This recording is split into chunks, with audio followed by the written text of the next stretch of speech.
இன்று உங்களுடைய மூளையின் சக்தியை சோதிப்போம். உங்களால் எவ்வளவு நேரம் இந்த காணொளியை முழு கவனத்துடன் பார்க்க முடிகிறது என்று பாருங்கள். கடைசி வரை முழு கவனத்துடன் பார்க்க முடிந்தால் வாழ்த்துக்கள். உண்மையில் உங்கள் மூளையின் சக்தி மிகவும் அதிகமா இருக்கிறது. அல்லது பாதியில் கவன சிதறல் ஏற்பட்டால் கவலைப்பட தேவையில்லை. அதை எப்படி சரி செய்வது என்று பார்க்கலாம். சரி, வாருங்கள் நம்ம வீடியோவுக்குள் செல்லலாம். ஒரு விஞ்ஞானி, ஒரு கோடீஸ்வரர் அல்லது ஒரு ஒலிம்பிக் சாம்பியன், இவர்களுக்கும் உங்களுக்கும் இருக்கும் ஒரே ஒற்றுமை என்ன தெரியுமா? அந்த 24 மணி நேரம்தான். ஆனால் ஒரு பெரிய வித்தியாசம் இருக்கிறது. அவர்களுக்கு தங்கள் மூளையை அதன் விதிகளின்படி பயன்படுத்த தெரியும். நம்மில் பலர் காலையில் எழுந்திருக்கும் போதே சோர்வாக உணர்கிறோம். இன்னும் கொஞ்சம் நேரம் தூங்கலாமே என்று போர்வையை இழுத்து போர்த்திக் கொள்கிறோம். செய்ய வேண்டிய வேலைகளின் பட்டியல் நீண்டு கொண்டே போகிறது. ஆனால் நம்மிடம் இருக்கும் ஆற்றலோ 0. கவனம் செலுத்த அமரும் போது அந்த சின்னஞ்சிறிய போன் நோட்டிபிகேஷன் உங்கள் மனதை சிதறடிக்கிறது. சமூக ஊடகங்களின் மின்னல் வேகம், ஒவ்வொரு 5 நிமிடத்திற்கும் அலைபாயும் மனதின் அமைதியின்மை. உங்கள் மனமே உங்களுக்கு தடையாக மாறிவிட்டது போல் உணர்கிறீர்களா? இப்பொழுது ஒரு மாற்றத்தை கற்பனை செய்து பாருங்கள்.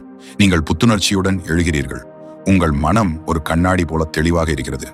எந்த அழுத்தமும் இல்லாமல் ஒவ்வொரு வேலையையும் நேரத்திற்கு முன்பே முடித்து விடுகிறீர்கள். நாளின் இறுதியில் சோர்விற்கு பதிலாக என் மனதை நானே வென்றுவிட்டேன் என்ற ஒரு திருப்தி. இது வெறும் கற்பனை அல்ல, இது அறிவியல். நமது மூளை எப்படி முடிவெடுக்கிறது என்பதை நரம்பியல் அறிவியல் மிக தெளிவாக விளக்கியுள்ளது. நீங்கள் கவனச்சிதறல்களில் சிக்கிக்கொள்வது உங்கள் தப்பல்ல, அது மூளையின் இயல்பு. அதை எப்படி ரீவைர் செய்வது என்பதுதான் ரகசியம். நமது மூளையுடன் அதன் விதிகளின்படி நாம் விளையாட வேண்டும். மன அழுத்தத்தை கட்டுப்படுத்தவும் சோம்பலை வேரோடு அழிக்கவும் உங்கள் மூளையிலேயே சில குறுக்கு வழி பொத்தான்கள் உள்ளன. இந்த பயணம் இங்கிருந்து தொடங்குகிறது. உங்கள் உற்பத்தி திறனை அடுத்த கட்டத்திற்கு எடுத்துச் செல்ல போகும் அந்த 8 மூளை விதிகளை நீங்கள் கற்கப் போகிறீர்கள். ஆனால் ஒரு எச்சரிக்கை, இந்த ரகசியங்களை நீங்கள் ஒருமுறை புரிந்து கொண்டால் உங்களால் மீண்டும் பழைய சோம்பேறித்தனமான வாழ்க்கைக்கு திரும்பவே முடியாது. சொல்லுங்கள், உங்கள் சொந்த மனதின் மறைக்கப்பட்ட சக்திகளை ஆராய நீங்கள் தயாரா? விதி 1, மூளையின் ரீசெட் பட்டன். அலாரம் சத்தம் இல்லாமல் நீங்களாகவே கண் விழித்த அந்த ஒரு காலை பொழுது உங்களுக்கு நினைவிருக்கிறதா? கண்கள் தானாக திறக்கின்றன. ஒரு நீண்ட மூச்சு, உள்ளுக்குள் ஒரு குரல் சொல்லும், வாவ், இன்னைக்கு ஏதோ ஒரு வித்தியாசம் தெரியுதே. தலை லேசாக இருக்கிறது, மனம் அமைதியாக இருக்கிறது, ஆற்றல் உடலில் பொங்கி வழிகிறது. உங்கள் மூளை புத்துணர்ச்சி பெற்றது போல் உணர்கிறீர்கள். ஆனால் இப்படிப்பட்ட நாட்கள் நமக்கு எவ்வளவு அடிக்கடி கிடைக்கின்றன? வாரத்திற்கு ஒரு முறையா அல்லது மாதத்திற்கு ஒரு முறையா? நாம் தூக்கத்தை ஒரு தேவையாக பார்ப்பதில்லை, ஒரு ஆடம்பரமாக பார்க்கிறோம். வேலைதான் முக்கியம், தூக்கம் அப்புறம்தான் என்று சொல்லி இரவுகளை மொபைல் திரைகளிடம் அடகு வைக்கிறோம். அதன் விளைவு, அடுத்த நாள் காலை கனத்த கண்கள், சோர்வான மனம், உருப்படியே இல்லாத ஒரு நாள். உண்மை என்ன தெரியுமா? தூக்கம் என்பது வெறும் ஓய்வு அல்ல, அது உங்கள் மூளையின் ரீசெட் பட்டன். நீங்கள் தூங்கும் போது உங்கள் மூளை தன்னைத்தானே சுத்தம் செய்து கொள்கிறது. தேவையற்ற எண்ணங்கள், மன அழுத்தத்தின் துண்டுகள், குழப்ப மேகங்கள் என எல்லாவற்றையும் துடைத்தெறிகிறது. நினைவுகளை சேமித்து உணர்ச்சிகளை சமநிலைப்படுத்தி உங்கள் சிந்தனையை தெளிவுபடுத்துகிறது. நன்றாக தூங்கிய நாளில் கவனித்திருக்கிறீர்களா? சின்ன சின்ன முடிவுகளை கூட மிக எளிதாக எடுப்பீர்கள். கோபம் வராது, கவனம் சிதறாது. எல்லாவற்றிற்கும் மேலாக மோட்டிவேஷன் என்பது யாரோ திணிப்பது போல் இல்லாமல் உங்களுக்குள் இருந்து இயல்பாக வரும். ஆனால் நாம் தூக்கத்திலும் மல்டி டாஸ்கிங் செய்கிறோம். தூங்க போகும் முன் நெட்ஃபிளிக்ஸ் அல்லது இன்ஸ்டாகிராம் ரீல்ஸ். ஓய்வெடுக்க வேண்டிய மூளையை இன்னும் சூடாக்குகிறோம். புரிந்து கொள்ளுங்கள், உங்கள் வெற்றி படுக்கையிலிருந்தே தொடங்குகிறது. உங்கள் மூளையிடம் சொல்லுங்கள், இப்போது நீ ஓய்வெடு, நாளை நீ பறக்க வேண்டும். தூக்கத்திற்கு முன்னுரிமை கொடுப்பது என்பது உங்கள் மூளைக்கு நீங்கள் கொடுக்கும் மரியாதை. நன்கு ஓய்வெடுத்த மூளையால் மட்டுமே உலகையே மாற்றும் மாயாஜாலத்தை செய்ய முடியும்.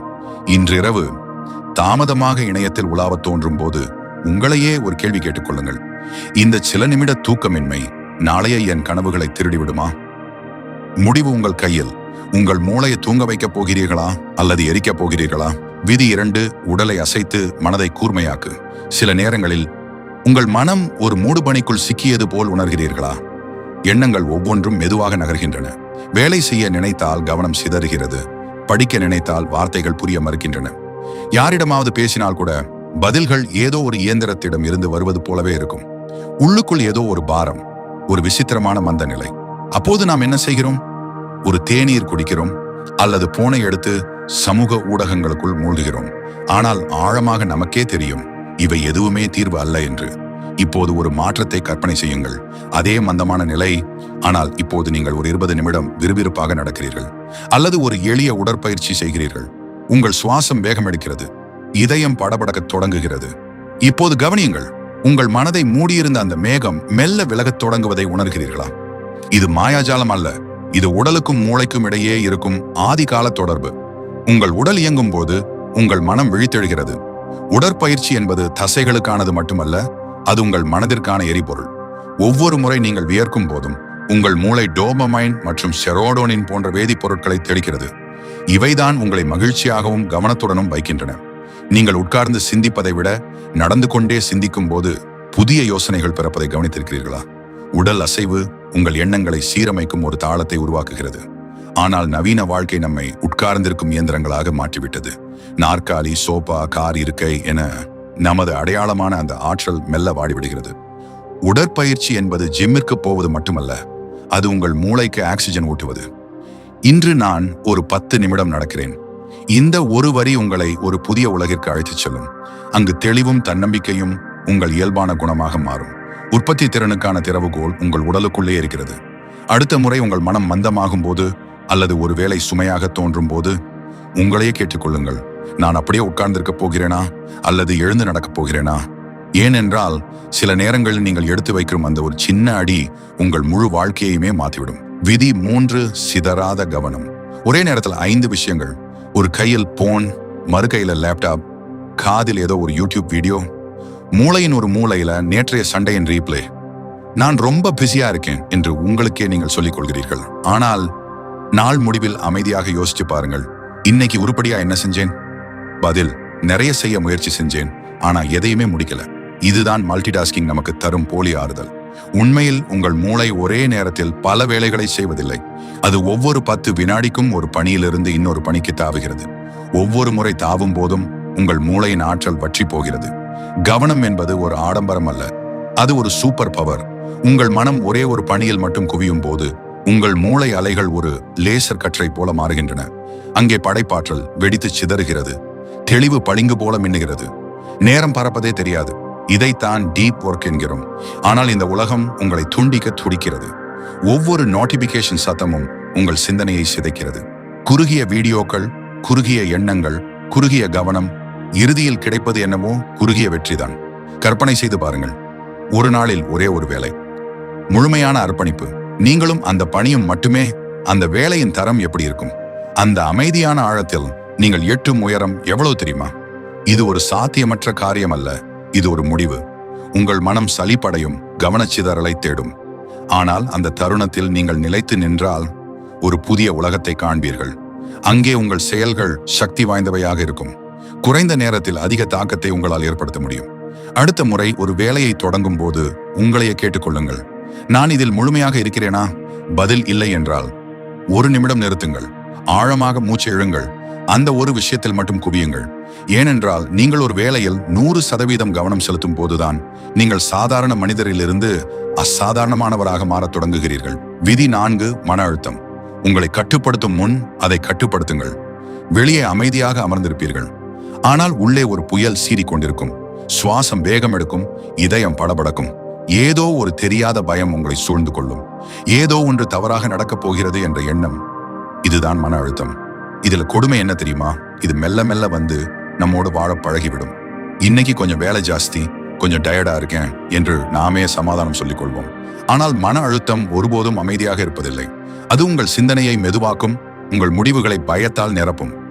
உள்ளுக்குள் கவலை அழுத்தும் போது நீங்கள் செய்யும் வேலையின் தரம் எப்படி இருக்கும்? ஒவ்வொரு சிறு தவறுக்கும் உங்களையே நீங்கள் குறை கூறுவீர்கள். ஒவ்வொரு செயலையும் போட்டு அதிகமாக சிந்திப்பீர்கள். தூக்கம் போகும், ஆற்றல் குறையும், கடைசியில் சோர்வே உங்கள் அடையாளமாக மாறிவிடும்.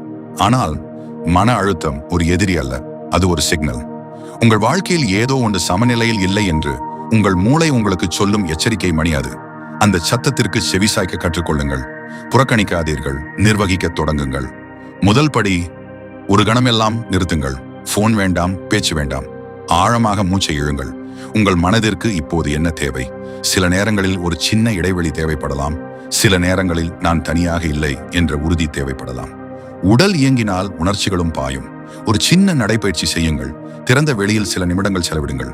உங்கள் மனம் தானாகவே அமைதியடையும். மிக முக்கியமாக, உங்களை நீங்களே ஒரு இயந்திரமாக பார்ப்பதை நிறுத்துங்கள். நீங்கள் உணர்வுகளும் வரம்புகளும் கொண்ட ஒரு மனிதர். மன அழுத்தத்தை நிர்வகிப்பது என்பது உங்கள் மூளைக்கு நீங்கள் கொடுக்கும் மரியாதை. அதை நிறுத்தாவிட்டால் ஒரு நாள் அது உங்களை நிறுத்திவிடும். இப்போது சொல்லுங்கள், உங்களை நீங்களே அழைத்துக் கொள்ளப் போகிறீர்களா, அல்லது உங்களை நீங்களே குணப்படுத்த இன்றைக்கு ஒரு சிறிய அடியை எடுத்து வைக்கப் போகிறீங்களா? முடிவு உங்கள் கையில். உங்கள் அமைதியும் உங்கள் கையில். விதி 5. மீண்டும் செய். மூளையின் ரகசிய மொழி.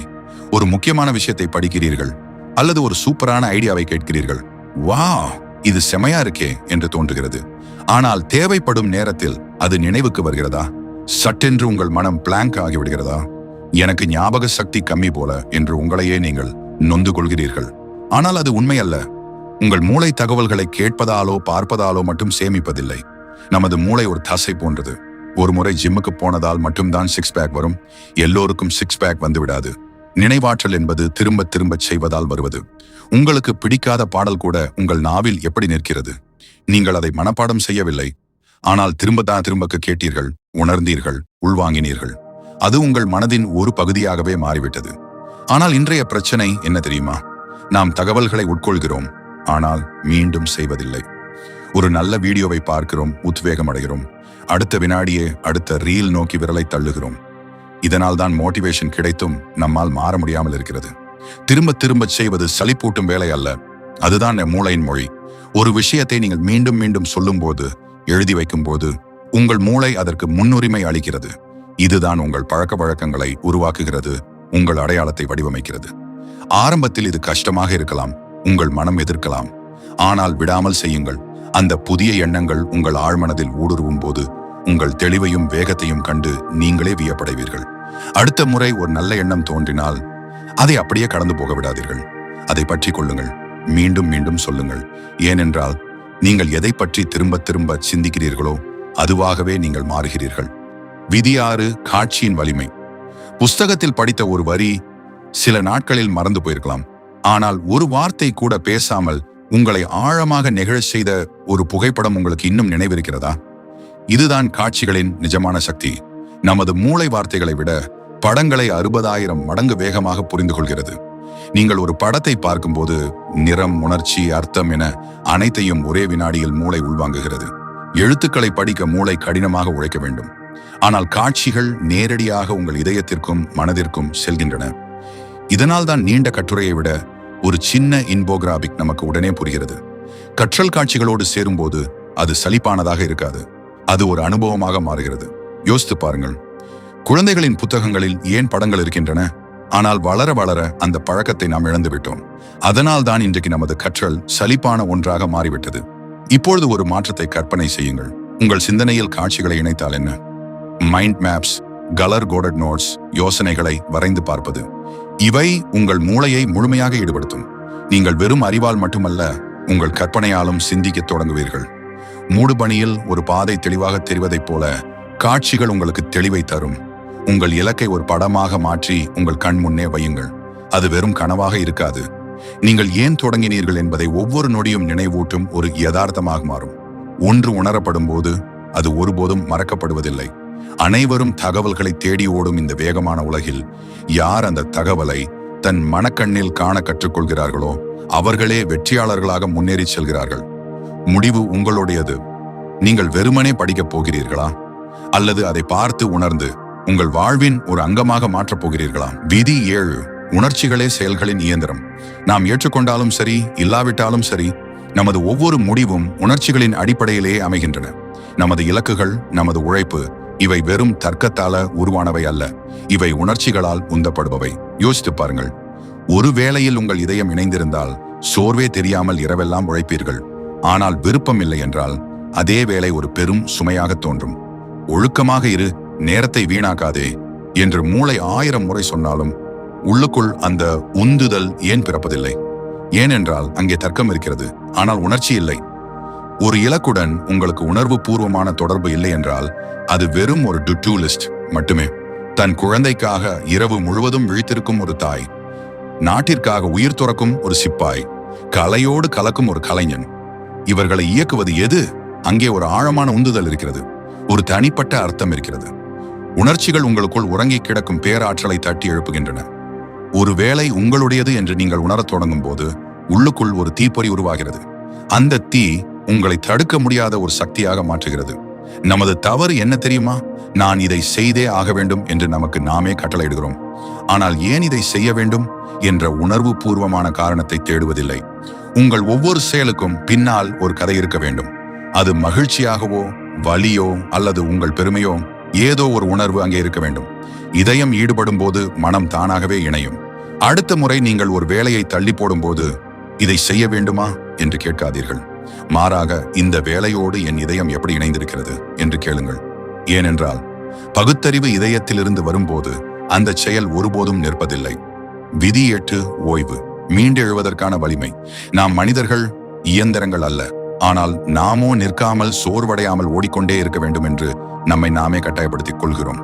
காலை முதல் இரவு வரை வேலை, இலக்குகள், உற்பத்தி திறன் என ஒரு இயந்திரத்தைப் போலவே நம் மூளையையும் பிழிந்தெடுக்கிறோம். எப்போதாவது கவனித்திருக்கிறீர்களா? பல மணி நேரம் இடைவேளையின்றி வேலை செய்யும் போது ஒரு கட்டத்தில் உங்கள் மனம் அப்படியே வெற்று ஆகிவிடும். உடல் நாற்காலியில் இருக்கும், கண்கள் திரையை பார்க்கும், ஆனால் கவனம் எங்கோ அலைபாயும். உங்கள் மூளை கதறுகிறது, எனக்கு ஒரு இடைவெளி கொடு அப்படின்றோம். ஆனால் நாம் என்ன செய்கிறோம்? நாம் குற்ற உணர்ச்சி கொள்கிறோம். ஓய்வு எடுத்தால் நேரம் வீணாகிவிடுமே என்று பயப்படுகிறோம். இன்னும் கொஞ்சம் என நம்மை நாமே தள்ளுகிறோம். ஆனால் உண்மை என்ன தெரியுமா? அந்த நேரத்தில் உங்கள் படைப்பாற்றலும் கவனமும் ஏற்கனவே செத்து போயிருக்கும். நீங்கள் வெறும் உடலை மட்டுமே அங்கே வைத்திருக்கிறீர்கள். ஓய்வு என்பது பலவீனம் அல்ல, அது உங்கள் மூளையை தயார் செய்யும் ஒரு ரீசார்ஜ் முறை. நமது மூளை 90 முதல் 120 நிமிட சுழற்சியில் இயங்குகிறது. அதற்கு பிறகு அது தன்னை மீட்டமைத்துக் கொள்ள வேண்டும். அந்த மீட்டமைப்பை நீங்கள் தடுத்தால் உங்கள் செயல்திறன் அதலபாதாளத்திற்கு சென்றுவிடும். ஒரு 10 நிமிடம் கண்களை மூடி அமருங்கள், அல்லது ஒரு சின்ன நடைப்பயிற்சி, ஆழமான மூச்சு. இவை உங்கள் மனதிற்கு பேராற்றலை தரும். 10 நிமிடத்திற்கு முன் மந்தமாக இருந்த அதே மூளை இப்போது இரட்டிப்பு வேகத்தில் செயல்படும். சில நேரங்களில் ஒன்றும் செய்யாமல் இருப்பதே நீங்கள் செய்யும் உருப்படியான வேலையாக இருக்கும். ஓய்வு உங்களை தடுத்து நிறுத்துவதில்லை, அது நீங்கள் உயரே பறக்க தேவையான சிறகுகளை தருகிறது. உங்கள் மனம் நாள் முழுவதும் உங்களுக்காக உழைக்கிறது. அதற்கு ஒரு சின்ன இடைவெளி கொடுக்க கூட உங்களுக்கு தகுதி இல்லையா? அடுத்த முறை உங்கள் இதயம் நிறுத்து என்று சொல்லும் போது குற்ற உணர்வின்றி முழு மரியாதையுடன் 1 நிமிடம் நில்லுங்கள். ஏனென்றால் அந்த நிறுத்தத்தில் தான் உங்கள் உண்மையான வேகம் மீண்டும் தொடங்குகிறது. முடிவுரை மாற்றத்தின் தொடக்கம். இந்த காணொளியை தொடங்கிய போது எப்படி வேகமாக வேலை செய்வது, எப்படி சோர்வை குறைப்பது என்ற கேள்விகளுடன் நீங்கள் வந்திருக்கலாம். ஆனால் இப்போது உங்கள் மனதின் உண்மையான சக்தியை புரிந்து கொண்ட ஒரு பயணத்தை நிறைவு செய்திருக்கிறீர்கள். தூக்கம் என்பது வெறும் ஓய்வல்ல, அது மூளையின் ரீசெட் பட்டன். உடல் இயக்கம் என்பது மனதிற்கான எரிபொருள். லேசர் கவனம்தான் உங்கள் மீத்திறன். மன அழுத்தத்தை புரிந்து கொள்வதும் திரும்ப திரும்ப செய்வதும் காட்சிகளால் சிந்திப்பதும் உங்கள் மூளையை ஒரு படைப்பு இயந்திரமாக மாற்றும் என்று நீங்கள் கற்றுக்கொண்டீர்கள். எல்லாவற்றிற்கும் மேலாக ஒரு சின்ன இடைவேளை உங்கள் வாழ்வின் மிகப்பெரிய திருப்பு முனையாக அமையலாம் என்பதையும் உணர்ந்தீர்கள். இந்த 8 மூளை விதிகள் வெறும் தியரிகள் அல்ல, இவை உங்கள் அன்றாட வாழ்வின் அமைதியான ஆயுதங்கள். உங்களை சாதாரண நிலையிலிருந்து அசாதாரண நிலைக்கு மாற்றும் கருவிகள். ஆனால் இப்போது என் கேள்வி இதுதான்: இந்த விதிகளை வெறுமனே கேட்டுவிட்டு கடந்து போகப் போகிறீர்களா, அல்லது இதன்படி வாழத் தொடங்கப் போகிறீர்களா? ஏனென்றால் செயல்தான் அறிவை சக்தியாக மாற்றுகிறது. முடிவு உங்கள் கையில். இந்த 8 விதிகளில் எந்த விதி உங்கள் வாழ்க்கையில் மிகப்பெரிய தாக்கத்தை ஏற்படுத்தும் என்று நினைக்கிறீர்கள்? அதை உடனே கீழே உள்ள கமெண்ட் பகுதியில் பதிவிடுங்கள். இது போன்ற சக்தி வாய்ந்த ரகசியங்களை நீங்கள் தொடர்ந்து அறிய விரும்பினால் இப்போதே சப்ஸ்கிரைப் செய்து பெல் ஐகானை அழுத்துங்கள். தங்களை மேம்படுத்திக் கொள்ள துடிக்கும் உங்கள் நண்பர்களோடும் இதை பகிருங்கள். நினைவில் கொள்ளுங்கள், உங்கள் மனம்தான் உங்கள் மிகப்பெரிய சொத்து. அதை சரியாக பயன்படுத்த கற்றுக்கொள்ளுங்கள். அடுத்த வீடியோவில் உங்கள் வாழ்க்கையை மாற்றும் மற்றொரு ரகசியத்துடன் சந்திப்போம். நன்றி.